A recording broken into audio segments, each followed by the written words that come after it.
Hey, it is your girl, Amy P., the reimbursement dietitian, here to simplify the reimbursement process for all registered dietitians and CNSs accepting insurance in their practice. And this video is a little bit long overdue because I feel I haven't done a video that provides an overall summary of some of the best covered diagnoses. So I'm going to start with the best, and I will go then to the ones that are covered on the medical side of the policy. So as you guys have probably heard me talk about, there's two sides to most fully funded group plans. And to know if the patient has a fully funded group plan, a lot of times you have to ask when you call. If you have my verification of benefits form, the PDF, it is one of the first questions that you will ask. Why we need to ask if it's a self-funded or group-funded plan is that self-funded plans only have to cover certain areas of the Affordable Care Act, while a lot of times they will exclude other medical diagnoses. So let's go with group-funded plans because those are the most popular. Those are the ones you're going to see. Okay, and I'm going to speak from my experience. So I run a weight management practice, which means we do a lot of weight loss in my practice. We do a lot of work with CVD, so things like we do a lot of work with chronic diseases, so diabetes, hypertension, hyperlipidemia. And with that being said, I didn't pick that area for our practice because it has the best coverage. But with that being said, when you are working in the preventative space, so weight loss, CVD risk factors, diabetes, metabolic syndrome, fatty liver, PCOS, all of those things are very well covered by all insurance plans. For example, when we are working with our Anthem patients, they get unlimited visits on fully funded plans. Cigna patients, unlimited visits on fully funded plans.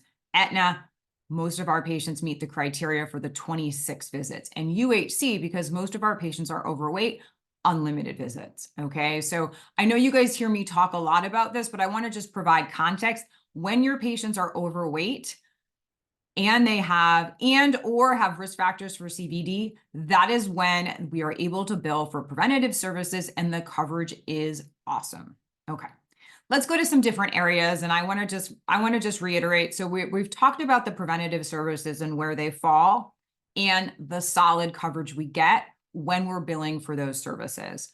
Lots of dietitians work in eating disorders, which is an amazing and admirable area.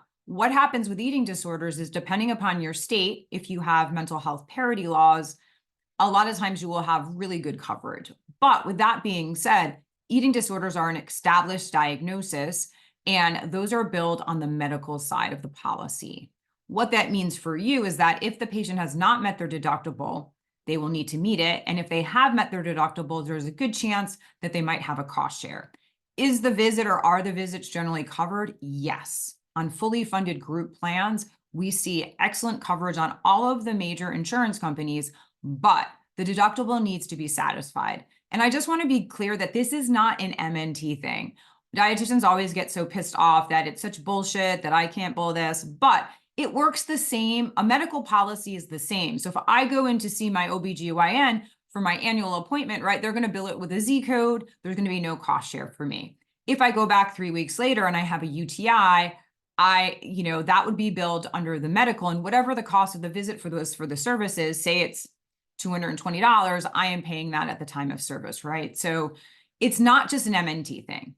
So back to eating disorders, those are generally covered on the medical side of the policy. And if the patient has met their deductible, sometimes they get unlimited visits on the side.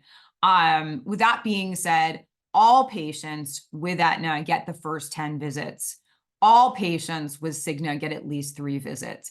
And depending upon your Blue Cross Blue Shield product, you're probably going to have really solid coverage for eating disorders. Okay, so let's now talk about GI. GI is very similar to eating disorders, but we don't have GI parity laws or protection in any state. So just remember that if you're billing for something like IBS or celiac disease or a food allergy, then those codes are generally within our scope to bill, but they fall on the medical side of the policy. So if the patient has a cost share, a deductible, or a copay, that will be applicable.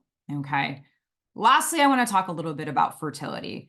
Shockingly enough, codes like endometriosis are not billable under our scope. But a lot of our patients who have endometriosis and PCOS also have other comorbidities, right? So they might be overweight, or they might be obese, or they might have a family history of hypertension. So when you are billing for fertility, we have to be mindful of the ICD-10 codes that we're billing.